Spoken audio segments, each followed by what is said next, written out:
আমার ছোট বোন একটি হারাম রিলেশনে রয়েছে। আমি ওর মোবাইল চেক করে তা জানতে পেরেছি। আমি ওর মোবাইল চেক করলাম, আ এ কারণে কি আমার গুনাহ হবে? ওর আইডি কি আমার মোবাইলে লগইন দিতে পারবো?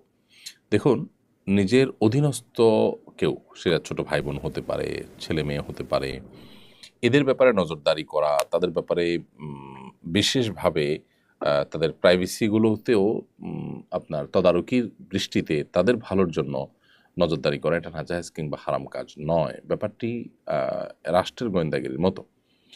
একজন মানুষ, তিনি যখন রাষ্ট্রের কোনো গুরুত্বপূর্ণ দায়িত্বে থাকবেন, অন্যান্য মানুষের নিরাপত্তা, রাষ্ট্রের কল্যাণ বিবেচনা করে যদি তিনি কারোর ব্যাপারে বিশেষভাবে মনোযোগ দেন এবং তার একান্ত আ বিষয়গুলোকে তিনি অবজার্ভ করার চেষ্টা করেন, তাকে একান্ত নজরদারিতে আনেন, তো এটি নাজায়েজ কিংবা হারাম কাজ নয়। জনকল্যাণে সেটি জায়েজ। ঠিক একইভাবে নিজের অধীনস্থ ছোট ভাই-বোন, অধীনস্থ ছেলে-মেয়ে, অধীনস্থ লোকজন, একান্ত পরিবারের লোকজন, তাদের কল্যাণার্থে তাদের প্রতি নজরদারি করা এটা গুনাহের বিষয় নয়। পশ্চিমা সভ্যতার দর্শন এক্ষেত্রে ভিন্ন।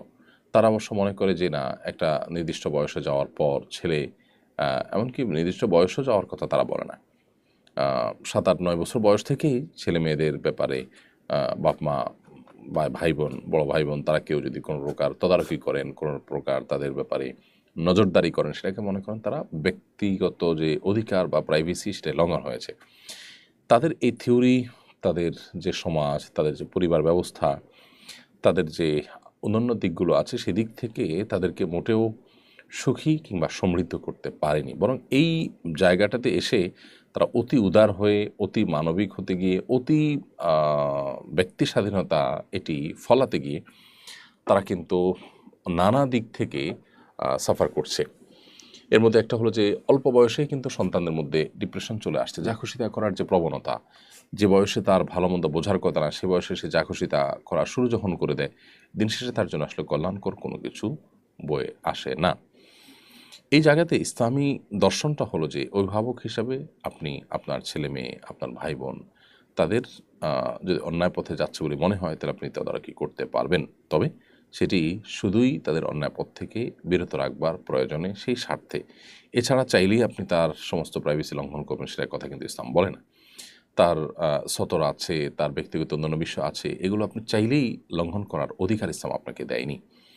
তো এই যে তার আইডি প্রতি নজরদারি করা, তার গতিবিধির প্রতি খেয়াল করা, কার সাথে যাচ্ছে, কী বই পড়ছে, এগুলো অবশ্যই আপনার শুধু আপনার জন্য জায়েজ নয়, বরং এটা আপনার দায়িত্বের মধ্যে পড়ে, তার কল্যাণ বিবেচনা করে। একটা ছোট শিশু, সে নিজের ভালো-মন্দ বোঝে না।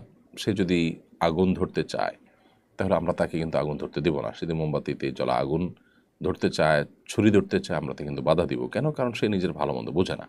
ঠিক একইভাবে নিজের অধীনস্থ ছোট ভাই-বোন, ছেলে-মেয়ে, তাদের কল্যাণ, অকল্যাণের পথ তাদের পরিপূর্ণভাবে বোঝার মতো, পরখ করবার মতো বয়স না হওয়ার কারণে অভিভাবকদের সেখানে কিন্তু ইন্টারফেয়ার করার প্রয়োজনীয়তা রয়েছে। যারাই এ ব্যাপারে যথেষ্ট নজরদারি করেছেন, তাদের পরিবারের ছেলেমেয়েরা। অবশ্যই নজরদারির ক্ষেত্রে যে শরিয়ার নিয়ম মেনটেন করতে অনেকে অতিরিক্ত বাড়াবাড়ি করে, অতিরিক্ত কড়াকড়ি করে শরিয়ার সীমানাও লঙ্ঘন করে ফেলেন, সেক্ষেত্রে তাকে সেটার জন্য অবশ্যই সাফারার হতে হয়। কিন্তু যারা শরিয়ার নির্দেশনাকে মেনে ব্যালেন্স করে কাজটি করেন, তাদের সন্তানরা সাধারণত বকে যাওয়ার হাত থেকে রক্ষা পায়।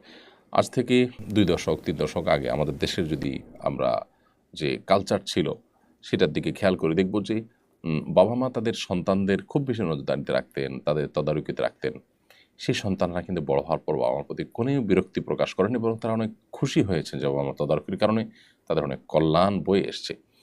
আজ আমরা পশ্চিমা সভ্যতার প্রভাবে আমাদের সমাজে অনেকেই অতি উদার হতে দেখা যায় সন্তানদের ব্যাপারে, অধীনস্থদের ব্যাপারে।